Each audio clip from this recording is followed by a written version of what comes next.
Good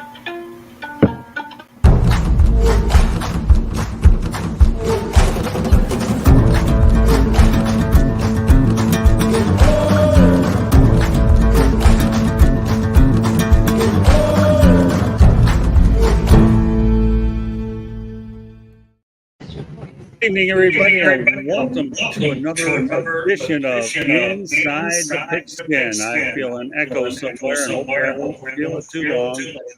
I realize that I have a radio voice which is booming. Thank you very much. Oh, my goodness, I'm glad it's not booming from here all the way to Alaska. With that said, I have a great show lined up tonight. I want to welcome in my crew. First of all, this show is titled Topics Around Pro Football. Okay. Topics around pro football. What does that mean? Stick around for the show, and then you'll find out exactly why. Smoking Jeremy B, welcome back. Good to be here. How you doing, Scott? I'm doing great. Lots of great stuff I'm working on now with my new gig. On top of what I'm doing, that's over. I'll get into that shortly. Travis Holmes. Thank you for having me. I'm happy to be back. My pleasure. Mel Farr Jr. Great to be back, guys. How's everybody doing? Doing really good. And last but not least, George Icorn. Good to be here from the Motor City. Yeah, and I'm wearing the Motor City Madmouth hat, but the red version of it. So, all right. With that said, as I said, topics around pro football. I never thought I'd be going ahead and leading off a show with this. But when there's a long losing streak involved, I have no choice but to do it. No, I'm not talking about the Detroit Lions. I'm talking about the Edmonton Elks of the Canadian Football League. How is it possible to lose 20 games at home in a row? My goodness. The Edmonton Elks, 20 games in a row. Jeremy Ballrick, I don't get it. It's called not knowing how to defend your turf because you're not a team. Any more you want to add to that? No, that pretty much sums it up. Boy, that's one of the shortest answers I've ever gotten out of you. I was waiting for more, and I got less. That's okay. I'm sure you'll save some of that smoke and steam later on in the broadcast. All right, Travis. I mean, this is multiple seasons of losing, and that is just wild at any level of football. And the worst part is I actually know how that feels. Seeing as I have my UCF shirt on, I played for UCF back in 2003 when we lost every game in that season. So this is not something that's foreign to me. This is something that hits me right in the heart. And you learn what not to do in the season. You learn, where the deficiencies are once you go from a losing coach to a different coach, a winning program. I've seen both of those. So that starts at obviously the coaching. That starts in the front office. That even starts with the AD. It goes to the players, and from there. So it's not just one thing, but it starts at the top. So I'm hoping they can make some significant changes and just get the ball rolling. Just aim to be a 500 team. Let's go from there. Well, it sounds so easy, doesn't it? What do you think, Mel? Yeah, being 500 is easier said than done. They haven't won a home game, so they have a lot to make up. They just need to try to win one game. That's what they need to focus on, is just trying to win one game, and then you try to put a couple together and see what happens. But right now, their focus needs to be on winning a game, and it's unfortunate for those players that are having to suffer during this losing streak. But like you guys say, man, it all starts from the top. It starts from the top. So obviously they have a losing culture there. They don't know what they're doing in any phase of the game, whether it's front office, the ownership. They have no clue of what they're doing and what it takes to win, and they have no one there that's really a winner and can show them how to go about becoming a winning program. All right, Jeremy, we know who's in charge of the chat room, right, JB? Yeah, that's Brian Three Cushion. Hi, guys. He's viewing from my channel. Don't forget to check out the SouthFloridaTribune.com, Brian. That being said, I want to add on one thing. I wonder if the spirit of Willie Clay Ford has possessed that owner. All right, George Icorn, is there anybody equipped to answer that one? Well, the spirit of Willie Clay Ford was emblazoned on the Lions jerseys way too long, Jeremy. That's another subject for another day. Yes, it is. That crap's got to stop. I'm sorry. Anyways, no wonder I don't follow the CFL, Scott. I mean, they got losing teams like that. I mean, when you get in that territory like that, you got to look at yourself in the face and say, what the hell's going on? But I mean, as far as a head coach goes, they got to roll. They got to get rid of that coach and the coaching staff, bring in some new guys. You got to start something different. I mean, when Lions were losing under Rod Marinelli, and I said I was all for sweeping the floor and getting rid of these guys because, it's not that they're not good coaches, but they're sometimes not good head coaches. We've seen that so many times. We've seen a lot of Detroit Lion guys who were not good head coaches, but then Jim Schwartz, Marinelli went on to be good assistants somewhere else. But all I'm saying is that Edmonton, man, oh man, the Canadian Football League cannot afford to have losing teams like that because they're always vying for the buck there. It's not as big as we know as the NFL, the Grey Cup can compare to the Super Bowl, but it's their version of it. All I can say is, Edmonton, you better start looking yourself in the face. And like you said, Mel, you one win, one game at a time. You got to get that first win. It's hard to believe that once upon a time, this team was the Edmonton Eskimos. Oh, yeah. and also Warren Moon was a quarterback. And Warren Moon, to me, got a raw deal when he didn't get in the NFL, but he used his CFL as a springboard to get there. And he was coached by Hugh Campbell, and they both ended up taking their axe and played for the Houston Oilers. So it's hard to really believe. It really, really is. What can I say? All right, next topic. Oh, this is a fun one. Okay, Philip Rivers having 10 kids. I know everybody read this one. And that's enough for an entire offense. Really unbelievable. All right, Jeremy. That's what happens when Catholics follow the Catholic rule. There is no birth control, and she can't say no. So we know what he does in his spare time, because with 10 kids, it's been football and that other F word that we ain't allowed to say. No, it's not like people can't figure it out, but that's a good answer without really going over the deep end. All right, Travis, I see you're laughing hard. We can get a straight answer out of you there. I gotta follow this guy up. Okay, man, Philip Rivers, man, it's got to be yogurt at this point, right? Like, this is crazy.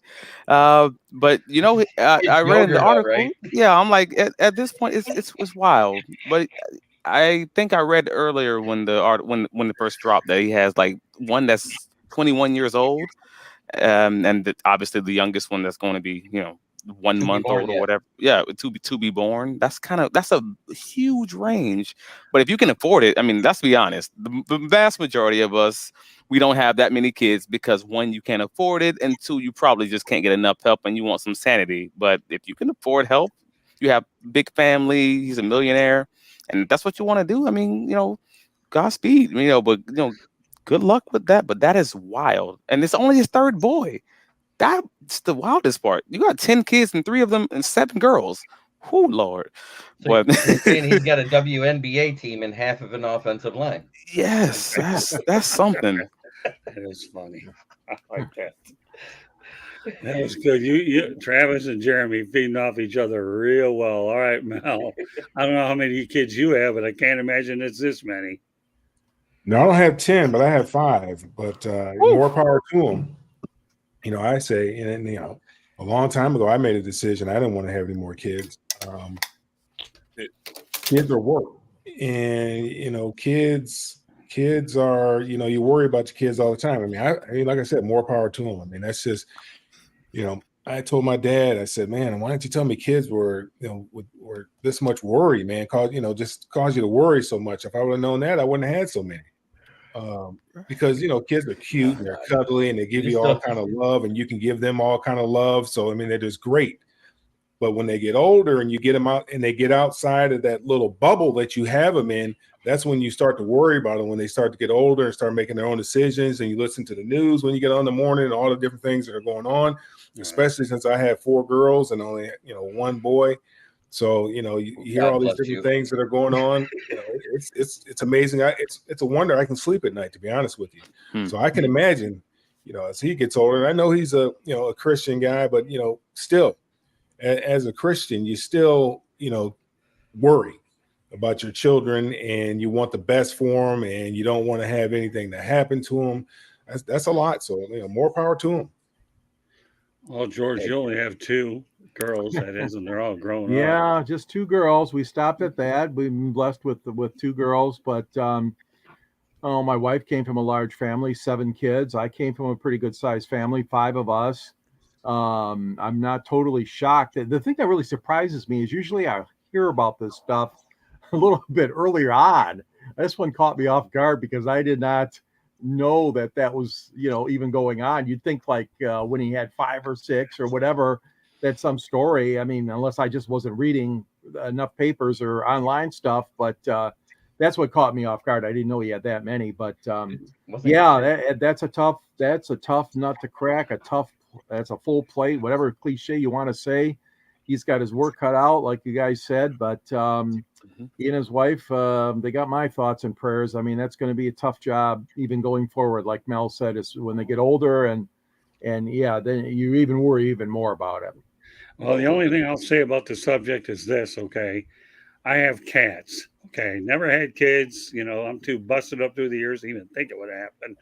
Who knows what would have happened there? But I'll give my credit to my brother Lonnie, 2 boys, 2 girls.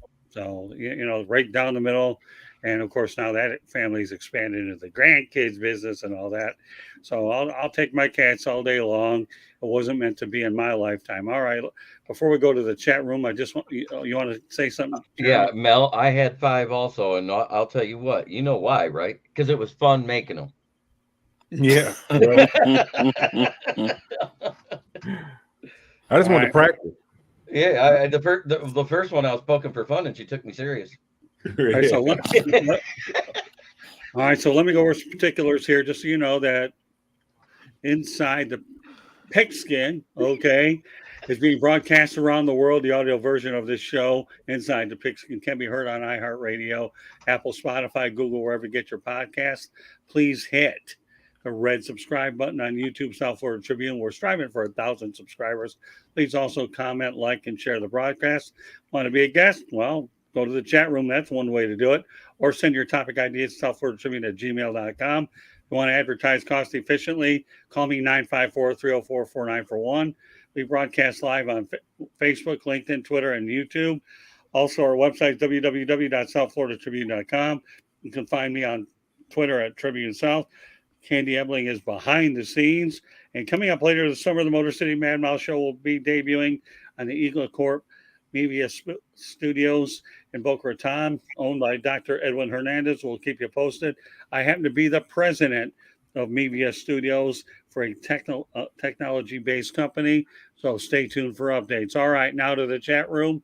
I still find that amazing that you're the president when you have the technology knowledge of, well, my 3-year-old. That's what you call it. And you know what, Jeremy? You know what you call? That's called the broadcasting division. I know. I was just messing with you. Now that you brought that up, though, I got to tell you, which I really like about what you said. On Thursday, I brought, as Mel knows this, I think George does too, a MacBook. Is that what they call it? Pro or whatever? Hey. Yeah, MacBook. Yeah, I stepped up in class. And Edwin looked at me and said, "Man, you did pretty good." I said, "Well, I'm getting better with this technology thing." "No, you come a long way. You've really done good." And he's marveling at this machine. He really is. I mean, this guy is pretty sharp to be a doctor, and he's my co-host on that show. But no, hey, listen, I got some pretty good people taking me out of that thing you mentioned, Jeremy, about the 3 business. I'll be a lot further ahead in this thing if I hang around with Dr. Edwin and the rest of president's men and women. I got to write my Computer for Dummies course and send it to you. All the president's men and women. Wait a minute. Hold it, Jeremy. I'll be graduating from that, so I don't worry about dummies. I'm getting a little better. Listen, when you got a guy this patient, and tells you, when I get angry at myself, I hit my hand on the table. He said, "Don't do that. Don't do that." And this guy's good. "Don't want you to hurt yourself. Don't want to. I'll take care of the technology. All you got to do is talk it right." Good for me. I'm happy. This guy's cool stuff. What are you talking about? He's gonna. Well, Brian Roy, you're a little late because Philip Rivers did retire over 2 seasons ago now. So he's retired. He had his 9th kid just before he played that season with the Colts, and now he's got his 10th on the way. And Ranting Q says, "What's up, Pete? What are we talking? We were talking about the losingest program since the 1976 Tampa Bay Buccaneers when they expanded into the league. It's the Edmonton Elks of the CFL who haven't won a home game in 20 straight games." Very good, Jeremy. Good stuff. You didn't know. You know what, Brian? That's why people watch this broadcast so we can educate you. How about that stuff? All right, last topic I'm going to talk about before I turn over to Mel is Le'Veon Bell apologized to Steelers fans for leaving Pittsburgh. Says he shouldn't have left. Duh. Failed stints at the New York Jets, Kansas City Chiefs, the Baltimore Ravens, Tampa Bay Bucks. He turned out to be a depth piece rather than a feature back, although he did collect a championship ring with the Kansas City Chiefs, and he's a 31-year-old guy that didn't play in the NFL last season in 2022. All right, Jeremy. Whew. Yeah, he made a big mistake. You know what it was? It was sitting out instead of taking his franchise tag, sending out pictures of him being on wakeboards and everything else. And it cost him that plus about 10 million off the next salary he could have had. So that was really that what he did that it actually started the downfall of paying running backs. That is what devalued running backs, because they said, fine, if you can sit out on a franchise tag, because his franchise tag was over 16 million at that time. That was a hefty franchise tag at the time for a running back. Because that means that the top one was paid 20 and the third one was paid probably or somewhere between 12 and 13. That's how it averages out to that 16.5 million, because it's off of the top 3 when it's the exclusive tag. And he sat out.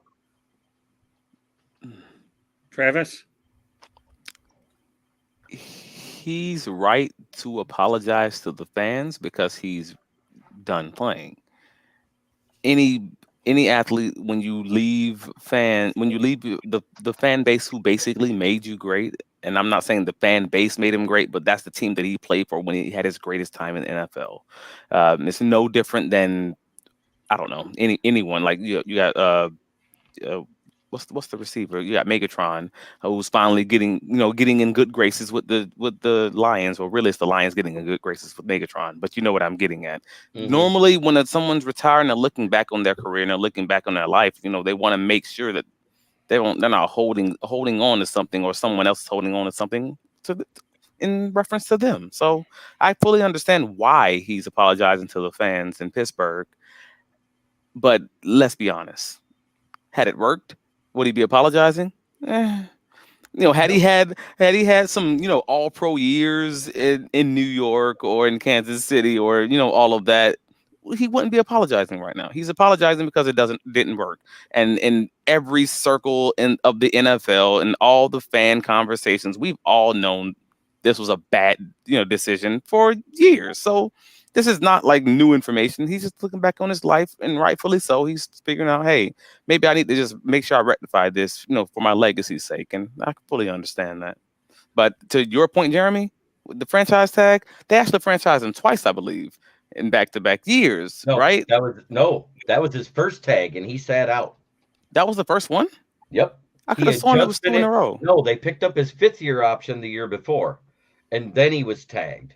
He didn't have a 5th-year option. He was a second-round draft pick. Oh, yeah, that's right. So it was at the end of his 4th year, right? And then going into his 5th season, they did his tag. I gotta figure that one out, and that's the unfortunate part. I was trying to look that up. I could have sworn it was like he had already been franchised, and they were trying to do it a second time. He may have. I don't remember. He may have. I don't remember a first tag, but I do know that tag. He just said, "I ain't doing it."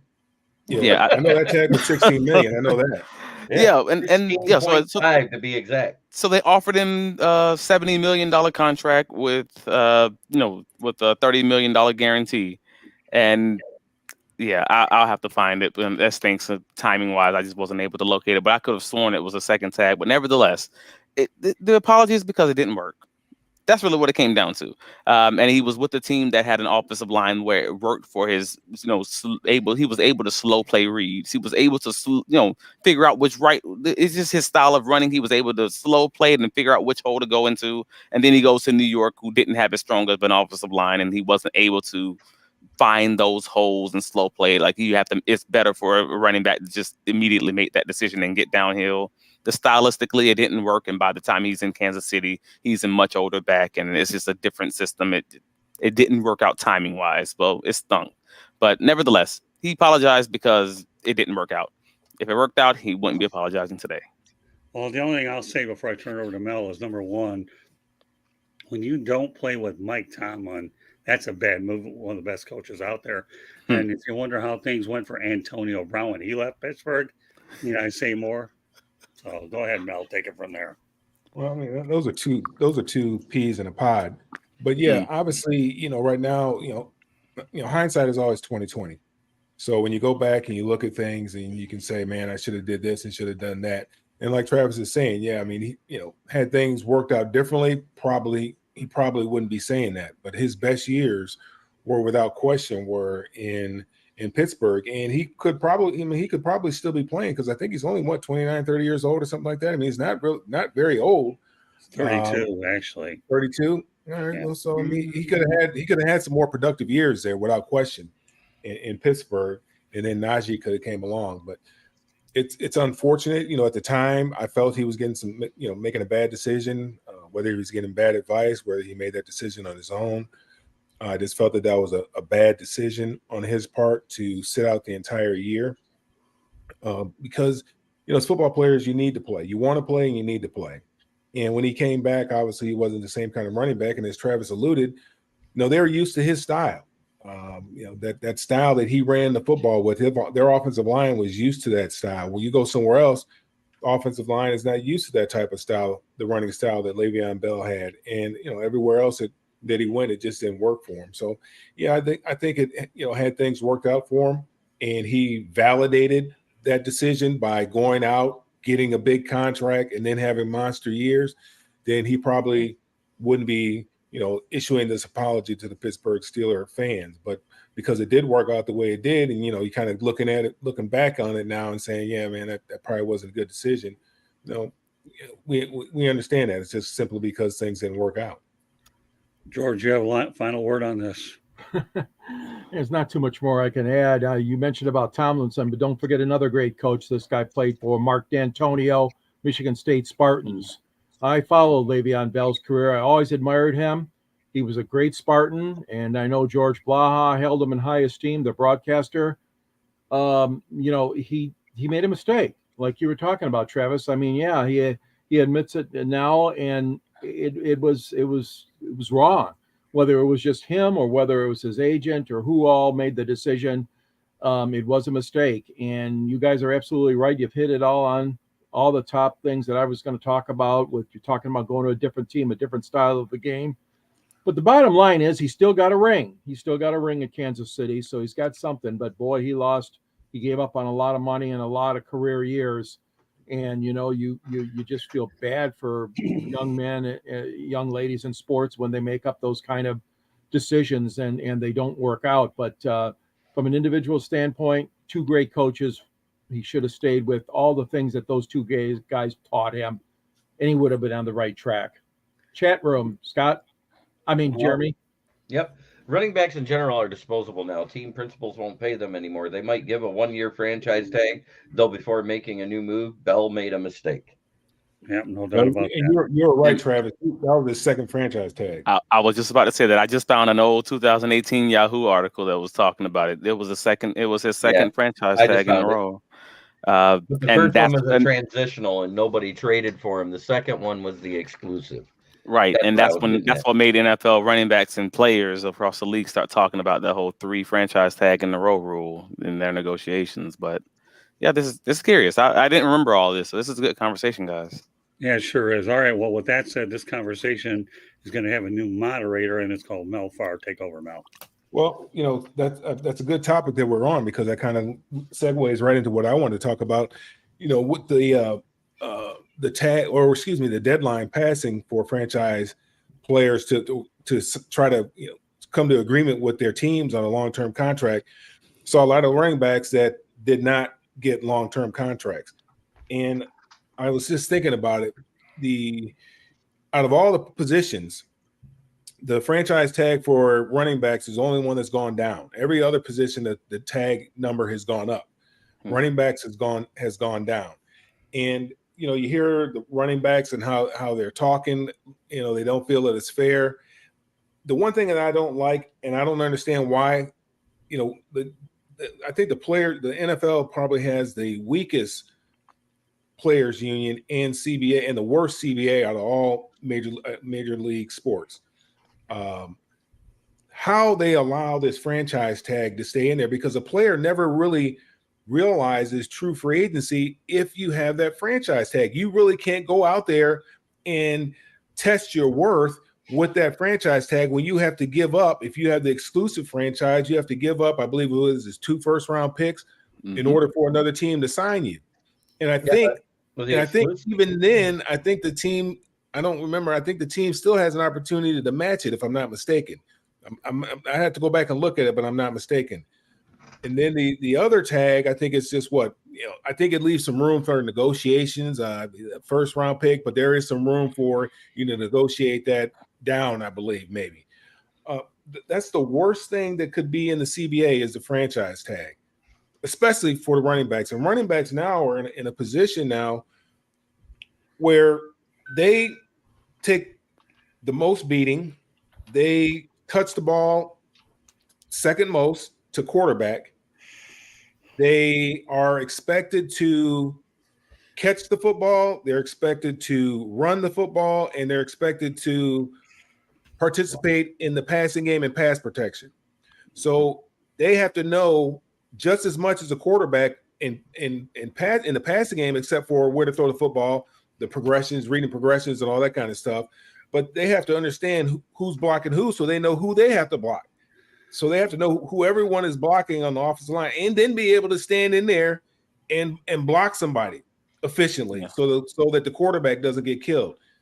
They're asked to do the most, but yet get paid the least and are appreciated the least. So I understand these guys' frustration. I understand it from the management side, but I'm not on the management side, so I don't really care about that.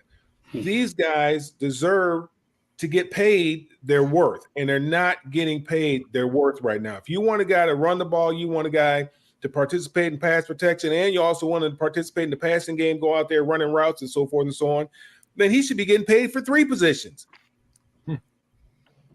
as opposed to the way that they're paying him now. Travis, what is your thoughts? We're kind of segued into this with the Le'Veon Bell thing. What are your thoughts as far as the state of the NFL and the running back position?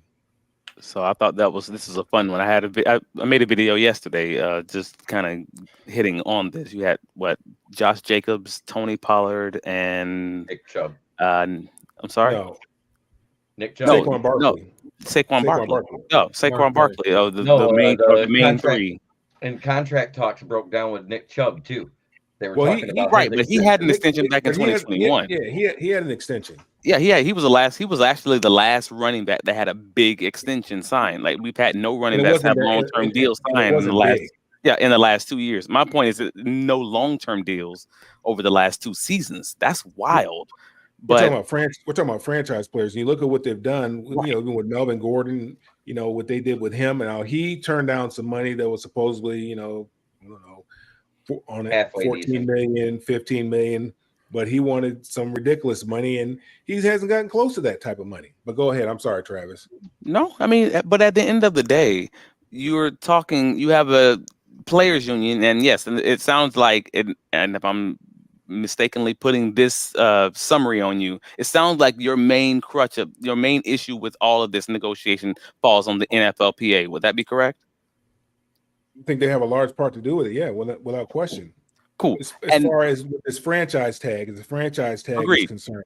No, and I fully agree with you there. And unfortunately, they won't have another chance to truly negotiate this until you're talking 2030, when this CBA expires. So the real unfortunate part of all this is you're talking about a thing that's not going to impact realistically 90% of the players in the NFL, because you're really talking about that top end talent, the best people at their individual positions. Meanwhile, you have an NFLPA that represents the vast majority of these players who are, middle to bottom of the roster's player, because that's how the NFL works.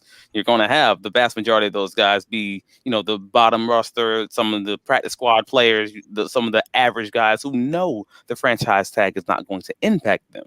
So now you're having to make an argument for these guys to champion something that's going to help those top end guys, and that in and of itself is a hard sell unless you can find a reason. Like there's going to have to be something that they get back in negotiations for the guys on the bottom of the roster who know there's realistically no chance it's going to impact them, and that makes it a real fun negotiation. True. Well, very, very well said. Jeremy, what are your thoughts? The exclusive tag, I thought they can't trade for you at all, and it was the transitional tag is where they can make the draft compensation, but yet the team that places the transitional tag, they have the chance to match or beat whatever offer is offered. Correct? Is that not the way I understood it? Yeah, you're probably. I'd have to look it up. I think the exclusive tag means, hey, you're just ours. You can't go nowhere. You have to sign this or sit out. Right. Yeah, I agree with you, Jeremy. I believe that's what it is too. Yeah. So it's the transitional tag where they can get all the draft compensation. And some players, yes, it does garner 2 firsts or a first and a third or a second and a fourth or whatever they decide is proper compensation for the player in question. My problem is I think it all should be transitional tag. There shouldn't be an exclusive tag. You should not have a tag where one team can just say, I got you, and no one else can have you. Yeah, you're right. But 2 first-round draft picks, and everybody talks about running backs, and once as a running back, if you're in a position where you're talking about getting paid 15, 16 million, that means you have less tread on your tire. You don't have a full tread on your tire. It means you've taken some wear and tear. You've taken some pounding. So when you're trying to get that second contract, there are not that many Barry Sanders and Adrian Petersons, and there just aren't that many. Well, Nick Chubb's a great back. There's no question about it. Yeah, no, I'm putting him in that class. I think Saquon's a special back. I've always liked Josh Jacobs. I think he's a special back. Melvin Gordon did some great things as well. I think Ezekiel ruined it for everybody. He really, he definitely ruined for everybody. With Jerry Jones ruined it for everybody. I was about to say, I'm like, I can't blame a man for cashing a check. True. That's true. Yeah. Jerry Jones. Well, no, Jerry Jones ruined it. He didn't really ruin it for everybody because he blinked. So Ezekiel won. That got it back up a little bit. So that got the number up a little bit. But Ezekiel didn't perform after he got his money. His performance went down after he got paid. He came back looking like he was on the Eddie Lacy diet after he got that contract. He put on about 40 pounds. He looked like he was just running in mud. He wasn't hurdling folks anymore like he used to. Yeah, everything was slower. His feet quit moving through the line, and he was getting nailed. There was a lot to that Zeke thing. When he got that fat check, he went and got fat. I like the Eddie Lacy diet. That was good. George, what are your feelings? Well, I heard something interesting, and that is if you look back on all the Super Bowls since Seattle won, and you look back and see who the leading rusher was of all those games, you'll find out most of them were very low-paid running backs. The running back position has become a dispensable position. I don't agree with it, Mel. These owners and team management are treating it more like that. You're lucky to get 3 years out of the guy or whatever at that position. Look for somebody else. There are a lot of injuries. I know that. But when you've got the leading rusher in all these Super Bowls and what they made, it's appalling. It's appalling. And I'm only saying that because that means that the salary grade is what you originally started talking about, Mel, is too low, is not fair at that position. I understand what they're doing with it. I know guys get hurt a lot and, they move around a lot at running back, but it's still not fair. It's not. And these guys, like you said, they have so many roles in that game. To be a successful football team, you need a good running back. Maybe not the all-pro running back, but you need at least one or more guys that know how to block, like you said, know how to catch, know how to run, know how to do everything else that they have to do. So I agree. The position has been downgraded, and it's not fair to all the guys that are playing that position. And management has taken this stance. A lot of management, not everybody, but a lot of them are. Hey, Jeremy, real quickly before Mel goes to Travis, your buddy up here wants to know what he's missed. Okay, let's see. We talked about the Edmonton Elks of the CFL and how they've lost 20 home games in a row and how that's worse than the 1976 Tampa Bay Buccaneers overall. Then we talked about Le'Veon Bell and the mistake he made and how he was doing the apology thing. Now we've transitioned into the franchise tag and the devaluation of running backs. Okay. All right, Mel. That pretty much get it all. George, they said from what year was it that most of the running backs that led the NFL in rushing were lower round? No. The leading rusher in the Super Bowl, if you look back, going back to when Seattle won, when did they win, guys? 2013 or something? 13, something like that. Yeah. If you look back at the leading rusher of that Super Bowl, and I can't remember if it was the winning team or both teams, he is not paid well at all. You'd have to look up the salary grid to go along with. What does that have to do with the price of tea in China? Well, you don't want to know when I think it actually started the devaluing of the running back.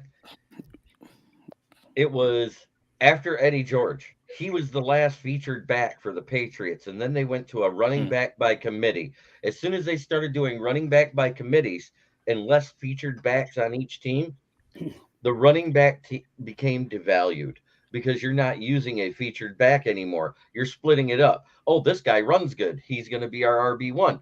This guy catches good. We're going to put him in passing situations. This guy blocks good. We're going to use him in a passing situation. They keep switching them in and out.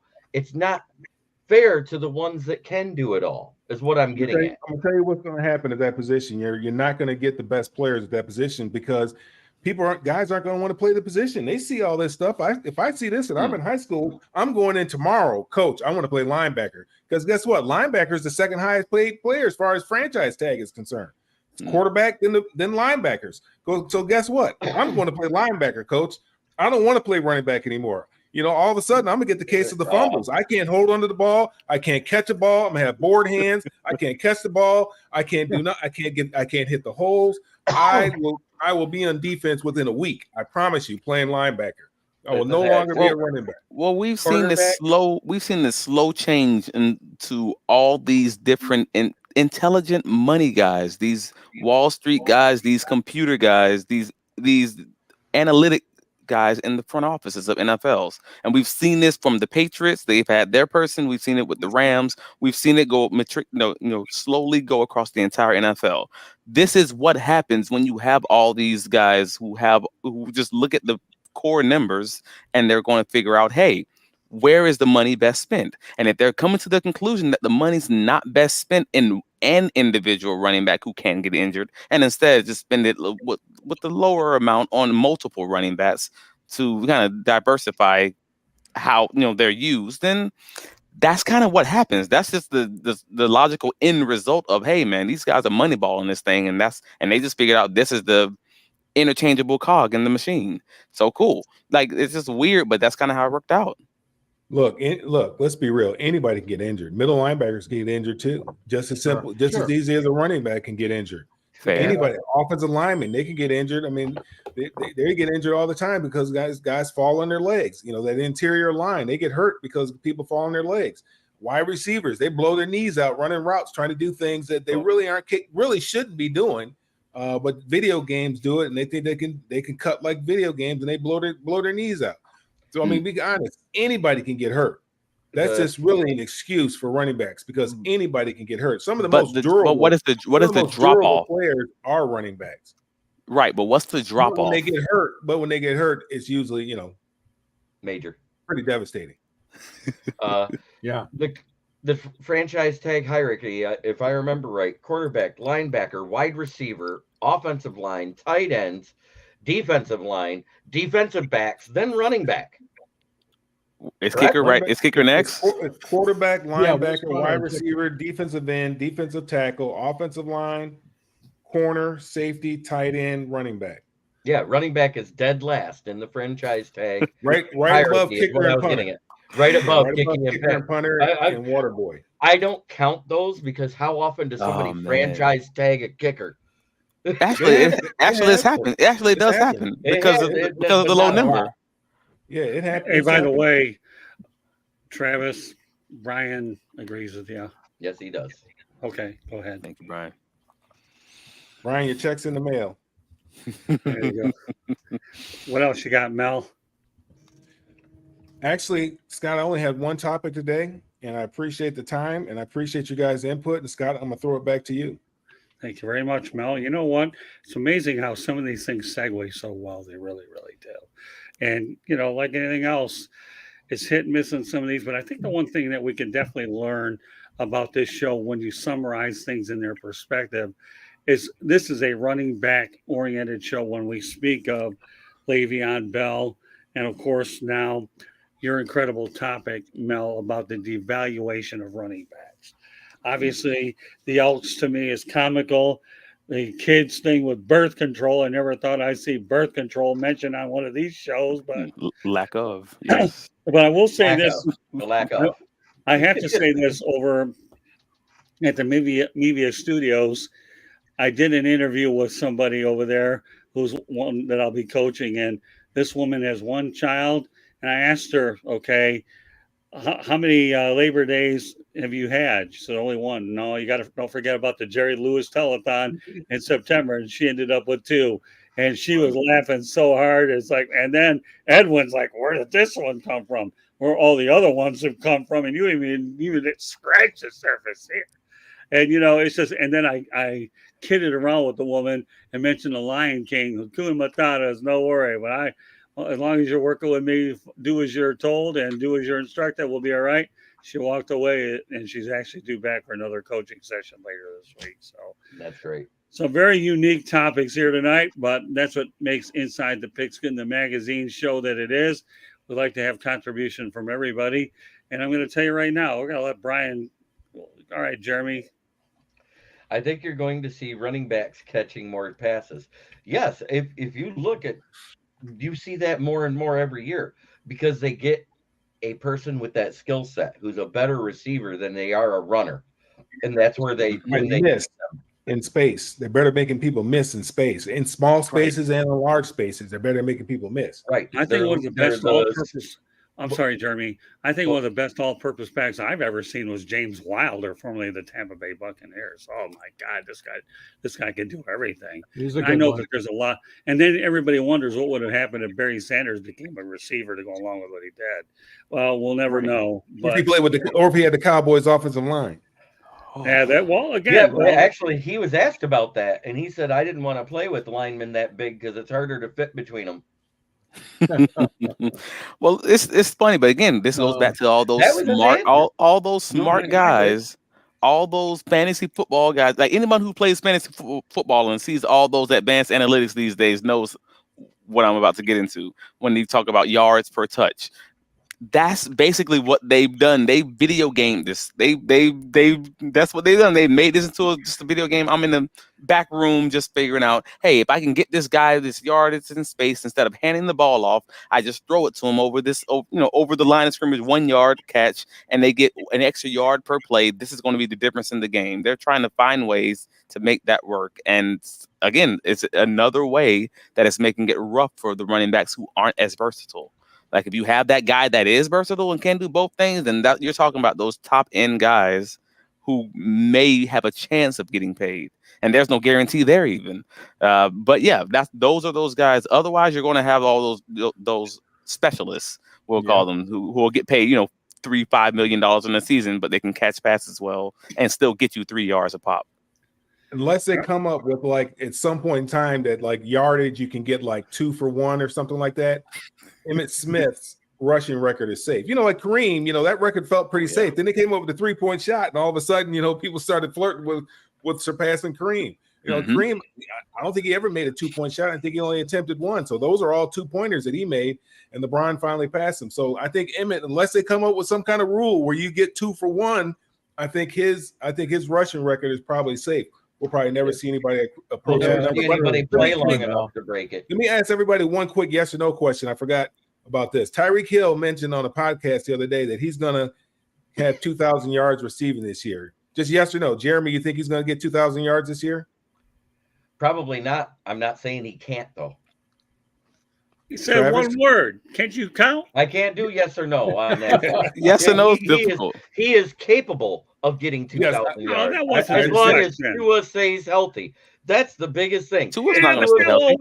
Wait. No, Jeremy. Okay, no, I know what your version is of the answer. I know what mine is, okay? You'd be one of those tougher people that would go out there and try to avoid questions. Oh, I can tell what a bear you'd be to interview. The man gives you a yes or no answer, not a maybe. No, he won't. Thank you. Okay. No. Jordan. No. Scott. No. Okay. How about you, Mel? Yes. Ooh. Marcus, well, luckily these shows are recorded and they are live, okay? Because we'll see if 4 of us are stupid, or in Puerto Rican or Spanish terms, el stupido, because I've been called that a few times. I dated a Puerto Rican woman. How many times el stupido? And I'd really not go with the over-under on that one, but we'll leave that alone. So we got 4 against 1. We'll find out in a matter of months. I had to go against the rain. Am I able to at least ask one question? Sure. Okay. When was the last time we saw an NFL player who had 3 concussions in one season simply not have any more for the rest of their career? Never. I highly doubt Tua's going to finish this season without getting another concussion, if not 1, if not 2. So we're talking about his backup quarterback throwing Tyreek Hill the ball. He's been taking jiu-jitsu or something like that, learning how to fall or something.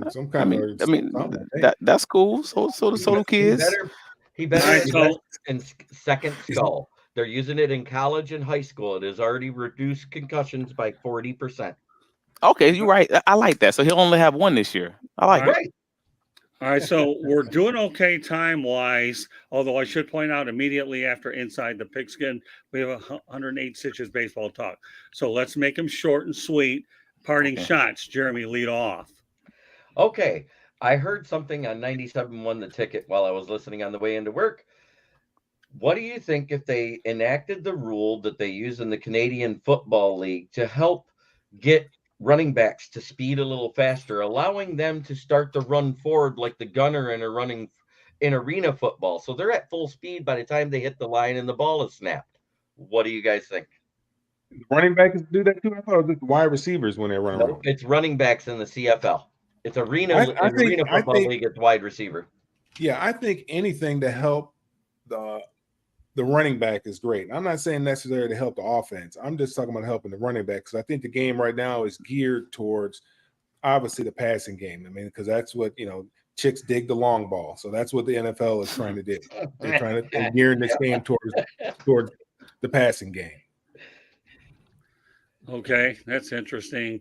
I gave him a parting shot, and he's asking us questions. Boy, I'll tell you, I can tell he's gone out there and done his own thing for a long time, but he's awfully good at it. Okay, do you expect everybody to answer that question?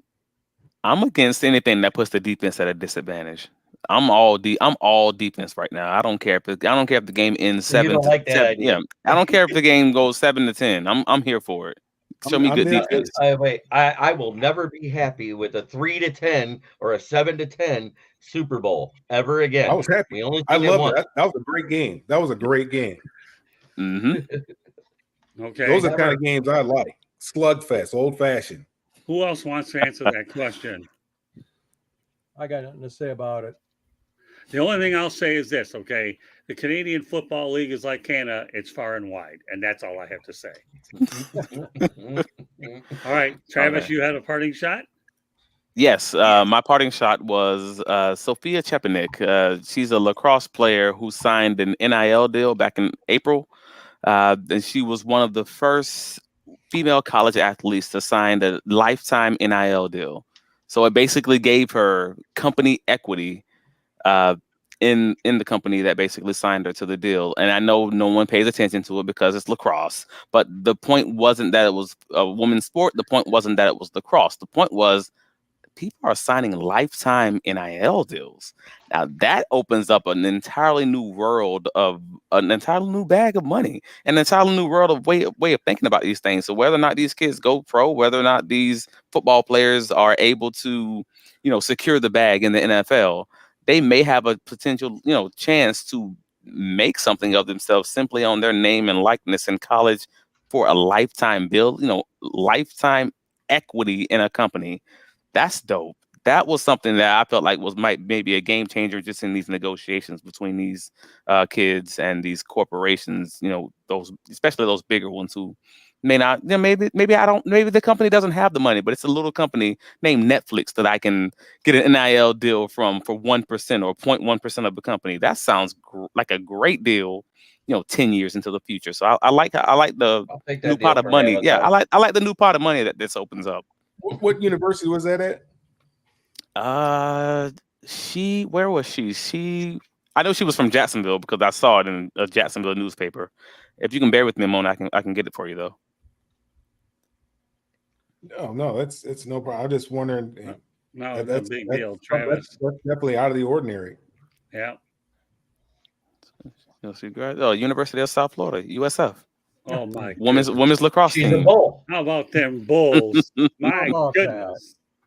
How ironic is that? Yeah, how ironic. A night in a Bulls. Our host, Scott, graduated from there. My parting shot is just a simple one. The Lions, you really screwed this one up. You're supposed to have 18 to 20,000 fans come on a nice Sunday or Saturday afternoon to Ford Field in August near the end of training camp. What'd you do? You had to cancel it because you booked a World Wrestling event. SummerSlam. Money talks. Money talks. Even Sheila and the Ford management gave in, and they're bringing a wrestling event, and the 18 to 20,000 fans will not have the opportunity. Now, granted, a few of those fans, Jeremy's going to say this, I know, a few of those fans will go to see them in individual workouts and practice sessions open to the public, but a lot of them won't, because a lot of them bring bigger groups with them and a family with them to Ford Field. And that's a shame that they're just throwing that right down the tubes, the Lions in 2023. So what is that? They get an opportunity to watch them practice, or what is? Yeah, that? they've called it the meet and Family greet. Fun Fest. Fun Fest. There's things for the kids to do. There's souvenirs being sold, refreshments, and the team basically is running through an organized workout. They can't do that in Allen Park? They can, but they don't have enough room, Mel, to get those kind of big crowds like they do at Ford Field. Well, you said 15, 16,000. I mean, they should be. They can't accommodate 15, 16,000 in Allen Park. I mean, I've been there. It's 7,500 at Allen Park. So the Silverdome, is this still up, or did they implode it? No, it's gone. That's been imploded. Matter of fact, it was funny. They could have gone to Wayne State, Adams Field at Wayne State. I love Wayne State. Got to think outside the box. That's right. When they first, you're going to like this one, Mel. When they first tried to destroy the house that Barry built, the Pontiac Silverdome, it didn't go down, right? Right. They blew it, hopped, and it landed back on the foundation and didn't fall. They had to blow it again 3 days later to set all the charges. That's the curse of Wayne Fonts.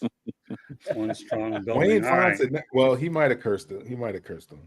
That's all right. I don't have a parting shot today, Scott.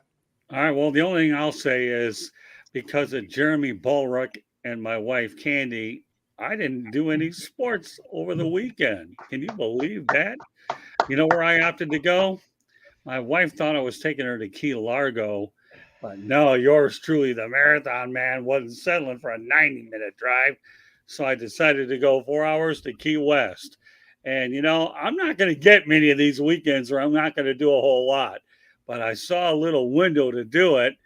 And, it was pretty neat. I got to tell you, if you're ever in Key West, we went on a sunset cruise, and it was unbelievable. So, George Eichhorn, thanks for filling in for me on Basket Bros. But that was fun. You're welcome, Not sir. doing anything on the weekend was something I wasn't used to, and I probably better not get too used to it anyways. It was crazy getting pictures from Candy instead of Scott. Well, no, she wanted to make sure that you were getting them, that she was enforcing it, that I didn't do anything. I know. I thought it was great because Yeah, I told you it's okay. Sunday should be social media free for you. Yeah, well, all I know is it was one weekend. It wasn't long enough. I enjoyed my time at Key West, and believe it or not, for whatever it's worth, we didn't have a hotel there. I kept driving. Luckily, I know that island well. We stayed at the Truman Hotel down there. It was a pretty cool place, by the way. Awesome. Wasn't Yeah. it hot down there, Scott, though? It's hot all over these parts, George. Yeah. But when you're near the southernmost part of the state of Florida, which is big, yeah, it's really, really hot. All right. Well, that said, Okay. Key West was the flavor of the weekend one. So let's go around the horn here. Everybody will have a chance to see how they get a hold of us. Once again, 108 Stitches Baseball Talk follows. We lead off with Jeremy. Well, you can find me on the SouthFloridaTribune.com, where you can find my writings under the Motor City Tribune, honey, underneath guys like Scott Morganroth and George Eichhorn. And I think there's another guy above me that I don't know yet. And I got to meet him someday. That being said, you can also find me on my channel, Kneecap Biting with the Detroit Lions. I do my NFC North review tomorrow night, then the Lions Fan Cave chat on Friday. You can find me on the South Florida Tribune YouTube channel, where I can be on pretty much all week long with Scott. I got 3 days this week I know of so far. Today, tomorrow, and the next day, correct? Absolutely. And then on Let's Talk Sports, Friday nights at 8, I have my interview show where I interview podcasters and former NFL athletes, and then I do the same thing again at 2 p.m. on Sunday. And eventually, the Professor and Pupil will be airing again on Sundays at 10 a.m. There you go. Yeah, it'll be a good show. I just have to put together a couple Sundays when I'm not busy doing baseball, things like that. So, all right, Travis, we go to you. You can find me on Twitter, Trav Lights Bacon. You can find me on Threads and Instagram and Facebook, Travis D. Holmes. You can find me on. You can find my writings on BigCatCountry.com, the Jacksonville Jaguars SB Nation fan site. And throughout the season, you can find me in the press box covering the Jacksonville Jaguars for A7BN Sports and student of the game media. And if you're looking for more of this beautiful face on podcast, you can find me here every week inside the Pigskin. Let's go. You're been a very valuable addition since I caught up with you up in Jacksonville. Glad to have you part of the team. Okay, Mel. Find me on all the social media at Melfar Jr. That's Twitter, LinkedIn, Facebook, Instagram, and Threads. Okay. And turn over to George.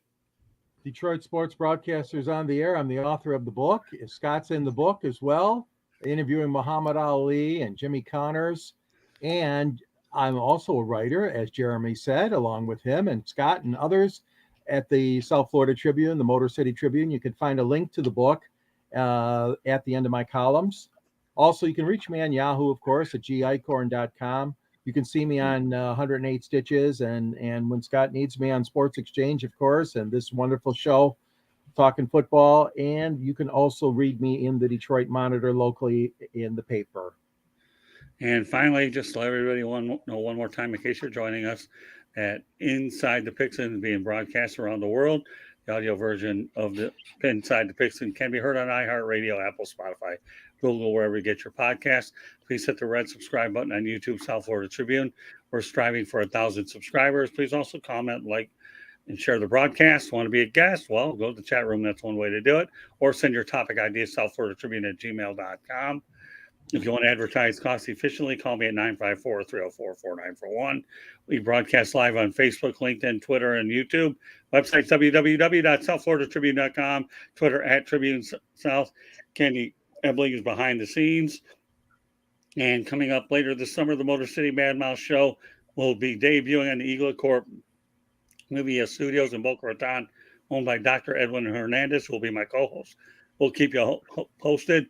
Eagle Corp is a technology-based company for which I am the president of broadcasting for that. And I am now currently in the process of writing a book. That book is Adjusting to New Media.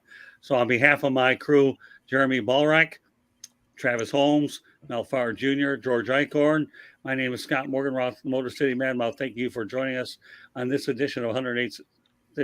No, 100 inside the pigskin. We'll caught up there with my balls there. I knew that was a matter of time. Inside the pigskin, 108 stitches. Baseball talk is next. So great job, everybody. Glad you can join us. We'll catch you next week.